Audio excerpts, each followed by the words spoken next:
Hello दोस्तों, रश्मि बाइटी stories में आपका स्वागत है। इश्क, प्रेम, मोहब्बत क्या सब एक इंसान को उभारते हैं या सच में निकम्मा बना देते हैं। हम सभी कभी न कभी ज़िंदगी के किसी न किसी मोड़ पर इस इलाज बीमारी के शिकार होते ही हैं।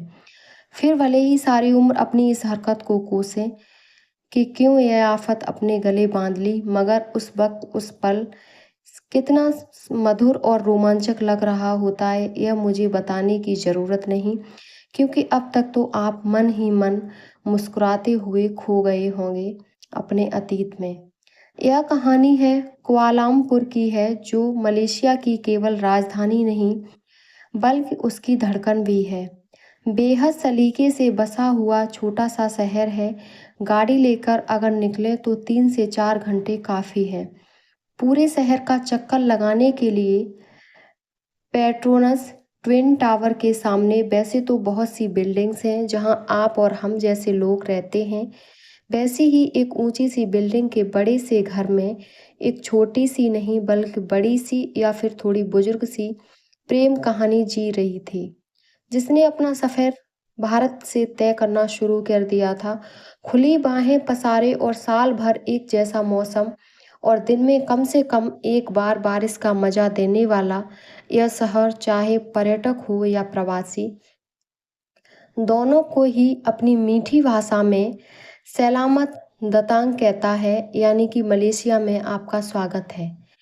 आज से लगभग 15 साल पहले शिखा और शेखर ने जब अपने वतन को अलविदा कहा तो परदेश ने उन्हें सलामत दतांग कहा। उस रोज शेखर को ऑफिस में भेजकर शिखा जब वापस घर में घुसी तो किचन के शेल्फ पर पड़े प्याज के छिलके और सिंक में भरे गंदे बर्तन उसे इतनी बुरी तरह घूर रहे थे कि वह चाहते हुए भी उनको नज़रअंदाज नहीं कर पा रही थी।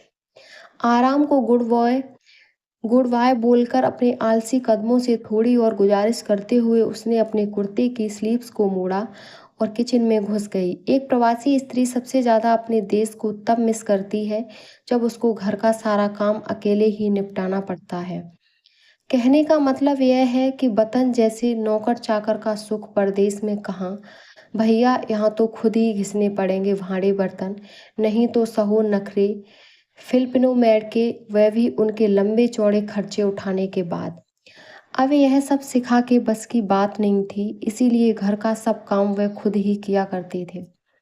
वैसे घर में हर तरीके का तिकड़म मान ही होम एप्लायंसेस थे। घरेलू कामों को आसान बनाने के लिए किचन के एक शेल्फ पर शिखा ने एक छोटा सा रेडियो रखा हुआ था। जैसे ही उसने रेडियो का स्विच दबाया, रेडियो पर उसका और शेखर का पसंदीदा गाना बजा। मलेशिया के रेडियो स्टेशन में हिंदी गाने का बजना, और वह भी आपके फेवरेट गाने के सुरों का असर बिल्कुल तपती गर्मी में रिमझिम बरसात की तरह होता है। शिखा की शिखा के बदन की फुर्ती ने फिर से आलस की चुंडी ओढ़ी और किचन में पड़ी कुर्सी पर बैठ गई और खो गई यादों के इडियट बॉक्स में। शिखा को रेडियो सुनने की बहुत बुरी लत थी और उसकी यह आदत शेखर को बहुत नापसंद। जब भी वह अकेले होती तो रेडियो चलाकर ही अपना काम करती। उसे लगता था कि रेडियो उसकी जिंदगी की भूले पलों को हमेशा उससे मिलाता रहता है। हिंदी फिल्मी गानों के रूप में फिल्मी गाने बिल्कुल उसके मूड की तरह ही होते हैं, कभी उदास, कभी खुश, कभी एकदम उछल कूद करने वाले। और कभी खैर, उस रोज जो गाना बजा वह था, वो सिर्फ किसी फिल्म का एक सुपर हिट गाना नहीं था, बल्कि यही तो था उनके प्यार का आगाज। आजकल पाँव जमीन पर नहीं पड़ते मेरे, तुमने देखा है कभी मुझको उड़ते हुए। यह गाना कभी दिन रात शिखा के होठों पर सजता था और इसी गाने से ही तो पंख फैलाए थे। शिखा और शेखर की मोहब्बत ने बात कुछ 20 साल पहले की है। कॉलेज के एक कैंप पर शेखर की इस साधारण सी दिखने वाली सांवली सी शिखा पर नज़र तब जा टिकी जब दोस्तों के जोर देने पर शिखा ने यह गाना गाया था। क्या आवाज़ थी, क्या शब्द थे। लग रहा था साक्षात लता मंगेशकर ने दर्शन दे दिए हों। वह एकटक उसको निहारता रहा और मन ही मन दुआ मांगता रहा कि बस यह पल अभी ऐसे ही ठहर जाए। बस इसी तरह रात भर यह सांवली सलोनी सी लड़की सुर बिखेरती रहे और मैं सुनता रहूं, मगर गीत संगीत की महफिल पर एक बड़ा सा फुल स्टॉप तब लग गया जब प्रोफेसर ने जोर से चिल्लाकर कहा, सब अपने अपने कमरे में जाकर सो जाओ, सुबह फील्ड वर्क पर जल्दी निकलना है। यह एक स्टडी कैंप है, मौज मस्ती का नहीं। पता नहीं इन बूढ़े प्रोफेसरों में थोड़ा बहुत भी रोमांच बचा है कि नहीं, वह भी सब नोट्स के पीले पन्नों की तरह रूखा सूखा सा हो गया है। अभी अभी तो माहौल माहौल बनना चालू हुआ था, पता नहीं कहाँ से टपक गया। बुढ़ऊ शेखर मन ही मन प्रोफेसर को गाली दे रहा था और उतने में एक आवाज़ उसके कान में पड़ी, एक्सक्यूज़ मी, क्या आपका नाम शेखर सेठी है? जी हाँ, हेलो, मैं शिखा शर्मा। कल हम दोनों को साथ में फील्ड वर्क करना है। मुझे आपकी टीम में डाला गया है, सोचा आपसे मिलकर आपको बता दूं। अब जो गाना थोड़ी देर पहले शिखा गा रही थी, उसके तार शेखर के दिल में बज उठे थे। गाने के बोल जैसे उसका जीवन बन गए थे, हर शब्द जैसे उसकी सिचुएशन को ध्यान में रखकर ही लिखा गया हो। रात भर न जाने कितनी बार उसने यह गाना रिवाइंड कर करके सुना। कितनी लंबी थी वह रात और कितना लंबा था इंतजार। रात की ठंडी चांदनी काट रही थी और सूरज की गर्मी में जलने को बेचैन शेखर तड़प रहा था। अब तक जो फील्ड वर्क उसको बोरिंग लगता आ रहा था, कल वह दुनिया की सबसे रोमांचक विधियों में से एक बनने वाला था। रात का पहरा खत्म हुआ और सुबह ने दस्तक दी। नहा धोकर तैयार थे शेखर बाबू अपने सपनों की मल्लिका से मिलने के लिए। सब ग्रुप्स अपने अपने काम में लग गए। शेखर और शिखा के ग्रुप के अलावा इनके ग्रुप के अलावा दो लोग और थे जो जाहिर है शेखर के लिए कबाब में हड्डी से ज़्यादा कुछ न थे। मगर प्रोफेसर की बात भी सच थी कि वो लोग फील्ड वर्क के लिए आए हैं, किसी मौज मस्ती के लिए नहीं। खैर, पूरा हफ्ता शेखर की टीम ने अच्छे से स्टूडेंट्स की तरह सिंसियरली काम करते हुए ही बिताया, मगर शेखर शिखा से कुछ भी न बोल पाया। यहाँ तक भी नहीं कि वह बहुत अच्छा गाती है, जबकि यह बात उसे टीम के बाकी दोनों लड़कों ने एक नहीं बल्कि 1000 बार बोल चुके थे। आज आखिरी दिन था, कल सब खत्म हो जाएगा। आज भी नहीं बोला तो शायद जिंदगी भर उसकी रिकॉर्डेड आवाज़ ही सुननी पड़ेगी, क्योंकि लाइव सुन पाने जैसा तो कोई जतन किया नहीं था अब तक। मगर बात कैसे शुरू करें यह शेखर तय नहीं कर पा रहा था। उसके गाने की तारीफ करूं ना फिर मुझसे और बाकी सब में क्या अंतर है, उसकी खूबसूरती के खम्भे खड़े करूं, उसको समझ आ जाएगा कि मैं फ्लर्ट कर रहा हूं। क्या करूं? फिर यही सोचकर सर पकड़कर बैठा हुआ था कि फिर से वही कोयल कानों में कूकी, और शेखर, आप कॉफ़ी पियोगे? नहीं, हाँ नहीं, मतलब ऑफ कोर्स, एक कॉफ़ी तो टीममेट के साथ बनती है। फिर तो साहब यह कॉफ़ी पीने का सिलसिला तब तक चला जब तक शादी के वचन न ले लिए इन दोनों ने। जी हाँ, अब यह दोनों रोज़ मिलने के लिए नए नए तरीके ढूंढते, जिसमें कॉफ़ी पीने का आइडिया काफ़ी सुपरहिट था। और यह छोटी छोटी मुलाकात एक बड़े अहम फैसले की चौखट तक ले गई इन दोनों को। आज़ाद पंछी से लेकर और शिखा शादी के बंधन में बंधकर बहुत खुश थे। जिंदगी में कभी भी खुशी बिना किसी जतन के कहाँ किसके नसीब में आई है जो इन्हें मिलती।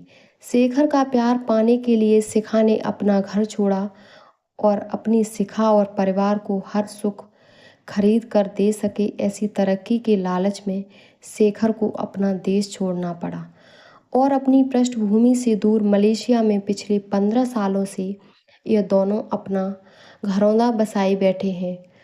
कुआलालंपुर नाम के इस चकाचौंध से भरे शहर में जहाँ देखो वहाँ जगमग है।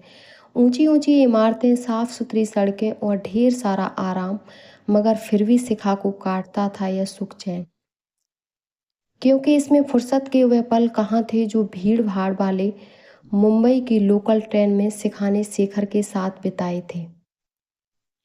वैसे मलेशिया में परदेस वाली फीलिंग ज़्यादा परेशान नहीं करती थी, जिसका सिंपल सा कारण है यहाँ बसे असंख्य भारतीय। सबसे बड़ा आश्चर्य तो तब होता है जब दिवाली की छुट्टी इस देश की नेशनल हॉलिडे की लिस्ट में दिखाई देती है। हर तरीके का भारतीय खाना और पहनावा यहाँ बड़े आराम से मिल जाता है। सिखा ने भी अपना एक छोटा सा लिटिल इंडिया यहाँ बसा रखा था। खुद को मशगूल रखने के लिए वह यहाँ बसे प्रवासी भारतीयों के बच्चों को हिंदी भी सिखाती थी, मगर ससुराल कितना भी अच्छा क्यों न हो, मायका तो याद आता ही है। न बस वैसा ही होता है प्रवासी का जीवन। हमारी शिखा का जीवन ससुराल में रहती उस बहू की तरह है जिसे सब सुख मिल रहा है, बस पति का वक्त नहीं मिल पा रहा। ऐसे में अपने वतन से उसकी दूरी उसे और बेचैन कर देती थी। शादी के कुछ शुरुआती साल बड़े ही मनमोहक थे, जैसे कि सबके होते हैं। फिर धीरे धीरे प्यार को जिम्मेदारियों और वक्त की कमी ने ऐसा घेरा कि प्यार की धूप ने इस पर दस्तक देना छोड़ दिया था। आज 20 साल बाद न तो शेखर के पास वक्त है और न ही शिखा के पास वह जज्बा। अपनी प्यार की इस सिंपल सी स्टोरी के किसी भी लम्हे को जीने का शायद घड़ी की सुइयों ने उनको इतना नचाया कि हाथ पकड़कर वो मस्त होकर नाचना भूल गए। हाँ, कभी कभी किसी रिश्तेदार शादी में हैं, घोड़ी के आगे दुनिया को अपनी झूठी खुशी का ढकोसला दिखाने के लिए नाच लेते हैं, मगर उसमें वह बात नहीं होती जो उनके कॉलेज यूथ फेस्टिवल के जैम सेशन में होती थी। घर, बच्चों, माँ बाप और रिश्तेदारों की खुशी में उनका इतना समय जाता था कि खुद अपनी शर्तों पर जिंदगी बिताने का उनका वादा पता ही नहीं कहाँ किस कोने में मुंह छुपाए बैठा था कि ढूंढने पर भी नजर नहीं आ रहा था। दोनों एक दूसरे को मिस कर रहे थे मगर बोल नहीं रहे थे, क्योंकि एक साथ जो रहते थे एक ही घर में, तो आई एम मिसिंग यू बोलना थोड़ा अटपटा लगता है ना। यकीन नहीं आ रहा था कि जिन शेखर और शिखा ने दुनिया से बगावत कर दी थी अपने प्यार के लिए, आज वो अपनी शादीशुदा जिंदगी जी नहीं रहे बल्कि गुजार रहे हैं। जो युगल एक दूसरे के हाथ पकड़कर घंटों पता नहीं क्या बतियाते रहते थे, आज उनके पास न तो प्यार भरे शब्द हैं बात करने के लिए, और वक्त का तो मानो अकाल ही पड़ गया है। वक्त की चोट और उसके साथ रेस लगाने की होड़ बहुत कुछ ऐसा छीन लेती है जो भले ही आपको जिंदगी के मौलिक सुख न दे, मगर आत्मा को आराम जरूर दे सकता था। शेखर पर इतनी जिम्मेदारियां थीं कि उसका ज़्यादा समय घर से बाहर खुशियां कमाने में ही निकल जाता था, और शिखा का प्यार अकेले अपने शेखर का इंतजार करते करते कब बूढ़ा होकर थकने लगा पता ही नहीं चला। मगर सच्चे प्यार की धड़कन भले ही बूढ़ी हो जाए मगर मरती नहीं। अगर वफा बाकी है तो प्यार फिर से उफान मारेगा। हाँ, हो सकता है उसमें जवानी वाली ताकत और जोश न हो, मगर जज्बातों की गरीबी भी नहीं होगी। बिन बोले भी प्यार होता है, यह जानना हो तो किसी अधेड़ उम्र के कपल को देख लें जो शायद आई लव यू और मिस यू जैसे शब्दों का इस्तेमाल करना छोड़ चुके हैं, मगर एक दूसरे की फिक्र नहीं। बात कम करते हैं मगर अपनी यादों में आज भी पुराने दिनों की स्मृतियों को जिंदा रखते हैं। उम्र की मार कह लीजिए या समाज की शर्म, जिसके कारण इनका प्यार थोड़ा गुमसुम सा हो गया है। बीते पलों में खोई शिखा मन ही मन मुस्कुरा रही थी और तभी उसके मोबाइल की घंटी ने उसका ध्यान अपनी तरफ खींचा। शेखर कॉलिंग। शेखर तो कभी भी ऑफिस से फ़ोन नहीं करते हैं। आज क्या बात हो गई, सब ठीक तो है न, कहीं कुछ भूल तो नहीं गए, या फिर न जाने कितने सवाल उसकी चिंता की ओढ़नी लपेटे उसके सामने खड़े होने लगे।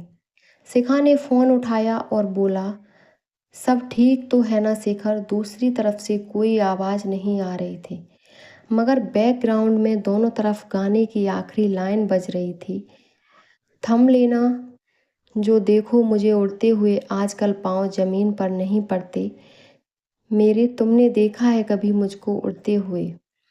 उम्मीद करती हूँ आपको मेरी कहानी पसंद आई होगी। अपना विचार कमेंट बॉक्स में ज़रूर बताएं और हमारे चैनल को सब्सक्राइब करें। धन्यवाद।